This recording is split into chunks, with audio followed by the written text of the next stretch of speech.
Hello friends, welcome to my YouTube channel. आपण मागच्या लेक्चरमध्ये एक 10 सेक्शन्स बघितले होते MID ऍक्टचे आणि आता पुढचे 10 सेक्शन्स म्हणजे सेक्शन नंबर 11 ते सेक्शन नंबर 20 पर्यंत आज आपण याच्यात बघू. त्याच्या अगोदर we just need to revise की आपण मागच्या व्हिडिओमध्ये काय काय बघितलं.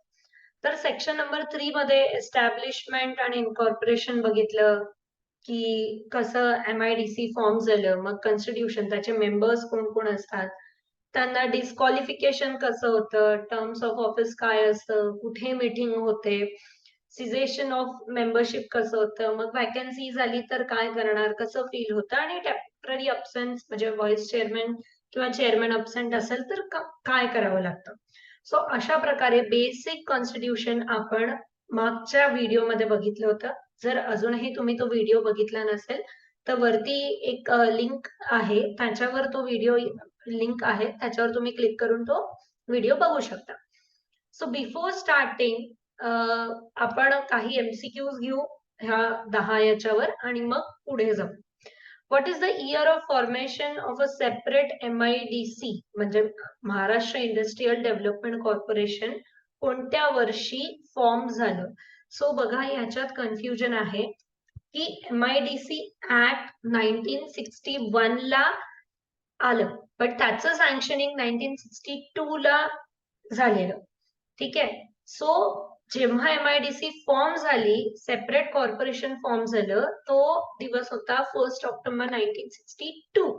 सो इथे विचारलंय की कॉर्पोरेशन कधी फॉर्म झाली. So answer is 1962. इयर काय आहे तर आन्सर शुड बी 1961. म्हणजे 61 मध्ये तो ठेवण्यात आला, त्याच्यानंतर तो 62 मध्ये पास झाला. पुढे एक प्रश्न आहे अजून, तिथे मी अजून मोर क्लॅरिफिकेशन देईन. So answer in 1962. Next question, तुम्ही पण कमेंट बॉक्स मध्ये सोबत सोबत व्हिडिओ बघताना आन्सर्स देण्याचा प्रयत्न करा. When did the President of India approves the MID Act 1966? When did the President of India approves Maharashtra Industrial Development Act 1962? बघा, अप्रूव्ह कधी केलं. ऍक्ट होता 1961 चा, अप्रूव्ह झालं फेब्रुवारी 28, 1962 ला आणि MIDC फॉर्म झाली 1 ऑगस्ट 1962 ला. So the answer is 1962. 28 Feb 1962. ठीक आहे. चला नेक्स्ट क्वेश्चन आन्सर देण्याचा प्रयत्न करा. How many sections and chapters are there in MID Act 1961? So total there are 69 sections and 7 chapters. Next. Who can declare an area as an industrial area? मी तुम्हाला सांगितलेलं की जो आपला सेक्शन नंबर 2 आहे डेफिनेशनचा, तो पण चांगल्याने गो थ्रू करा. Who can declare this industrial area? So state government. तुम्ही सेक्शन नंबर 2 मध्ये जी मध्ये इंडस्ट्रियल एरियाची डेफिनेशन देण्यात आली आहे. Area declared to be industrial area by the state government. So the answer is state government. Next, चलो फटाफट answer द्या. Who serves as a secretary of MIDC? म्हणजे MIDC चे सेक्रेटरी म्हणून कोण काम करतं? Who serves. So section number 3 मध्ये आपण बघितलेलं आहे की chief executive officer of corporation who shall also be the secretary of the corporation. So answer is A. चलो फटाफट उत्तर देता आले पाहिजे बिकॉज सेक्शन 10 पर्यंत इझी आहे. Next question is, under which section of MID Act 1961 is the establishment of MIDC carried out? कोणत्या सेक्शनच्या अंडर MIDC फॉर्म झालेली आहे? तुम्हाला सेक्शन नंबर सुद्धा विचारल्या जातील, कारण मी म्हणजे सगळ्या पदासाठी सांगते आहे, म्हणून मोस्ट ऑफ द पदासाठी सेक्शन नंबर सुद्धा विचारले जातील. So section 3 is the answer.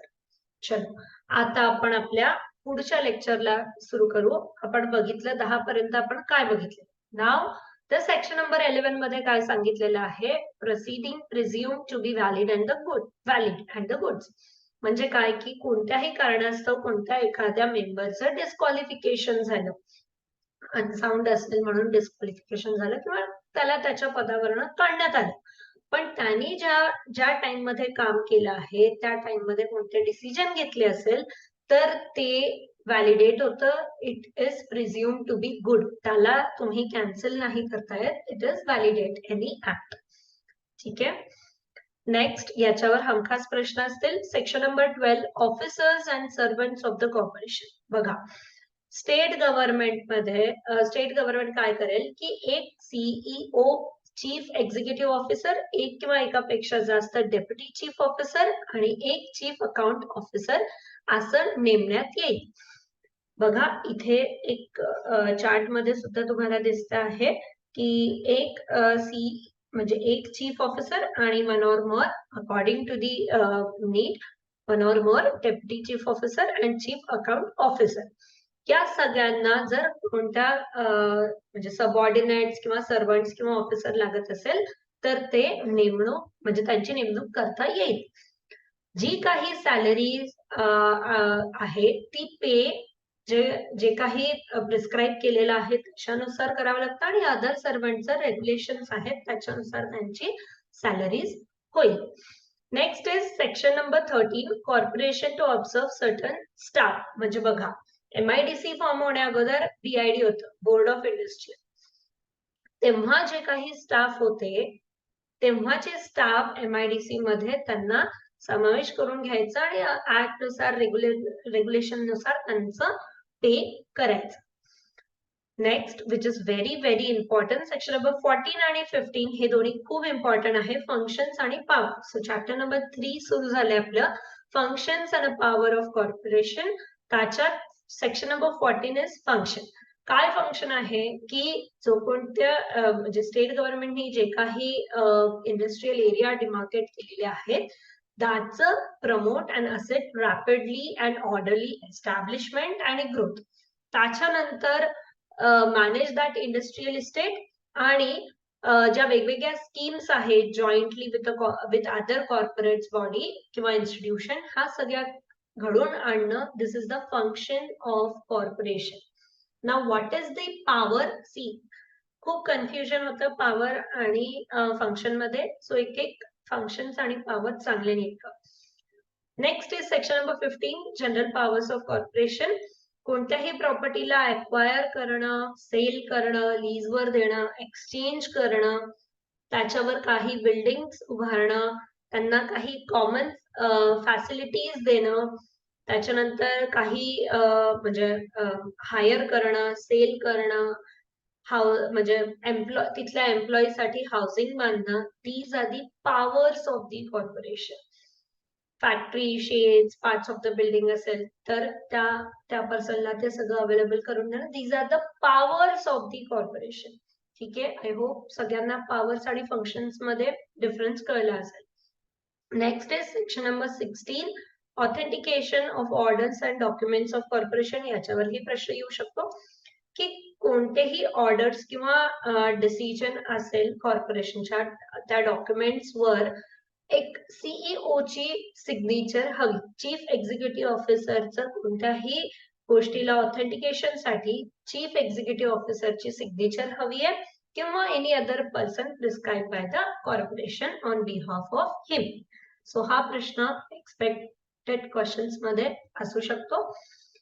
Next is section number 17 power to levy service charges. म्हणजे corporation shall be lawful for the levy some fees or the service charges. कशासाठी? तर maintenance of what ever the amenities he is providing, like road, drainage, water supply, या सगळ्या गोष्टी time to time ते आकारू शकतात. आणि ते कोणावर आकारू शकतात? तर प्लॉट होल्डरवर किंवा जो कोणी पर्सन त्याचं बेनिफिट घेत असेल त्याला ती फीज और चार्ज देऊ शकतात.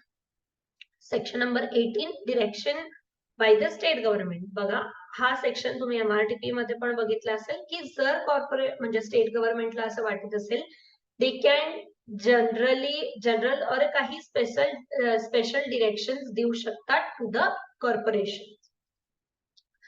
आपण चॅप्टर नंबर 4 मध्ये आलोय, फिनान्स, अकाउंट आणि ऑडिट. बघा, आता मी तुम्हाला मागच्या सेक्शन मध्ये सांगितलं की they have a power to levy the service charges, right. Section 19 मध्ये आहे अप्लिकेशन फॉर कॉर्पोरेशन असेट्स, म्हणजे all properties, funds and other asset vesting in the corporation shall be held and applied by it. ते म्हणजे held करू शकतात. आता हा सगळ्यात इम्पॉर्टंट सेक्शन आहे, सेक्शन नंबर 20, कॉर्पोरेशन फंड. कॉर्पोरेशननी ज्या काही गोष्टी ग्रँट वर दिल्या, लोन्स दिलेले आहेत, फीज देत आहेत, चार्जेस, लेवी चार्जेस करत आहात, कॉस्ट करत आहात, कोणत्या एखादी बिल्डिंगचं डिस्पोजल ऑफ अ बिल्डिंग आहे किंवा रेंट किंवा प्रॉफिट, ह्या ज्या काही गोष्टी मनी रिलेटेड आहेत त्या तो जो स्वतःचा फंड आहे तो आयदर एसबीआयच्या अकाउंटमध्ये डिपॉझिट व्हावा किंवा अशी other banks approved by the state government. तो जो सम त्या फंड मध्ये जाईल, तो जो फंड आहे एक स्पेसिफिक ऑफिसर अपॉइंट करण्यात येईल कॉर्पोरेशन मध्ये, आणि he will be the authorized person to do the म्हणजे जे काही ऑपरेशन्स करायचे आहेत त्याच्यावर तो एक ऑथेंटिकेट पर्सनच करेल. So this is up to section number 20. त्याच्यानंतर सगळा जो रिडिंग मटेरियल आहे तुम्हाला एज्युफेस्ट अकॅडमीच्या ऍपवर फ्रीली अवेलेबल केलेला आहे. तुम्ही ऍप डाउनलोड करा आणि तिथनं तुम्ही ऍप मध्ये सगळ्या गोष्टी फ्रीली रीड करू शकता. याच्या पुढे आपण जेव्हा पुढच्या याला बघू तर सेक्शन नंबर 21 to 30 बघू आणि याच्यावरचे परत MCQs बघू. सो अजूनही जर तुम्ही या चॅनलला सबस्क्राईब केलं नसेल तर सबस्क्राईब करा, फ्रेंड्स सोबत शेअर करा आणि व्हिडिओला लाईक करा. Thank you, thanks a lot.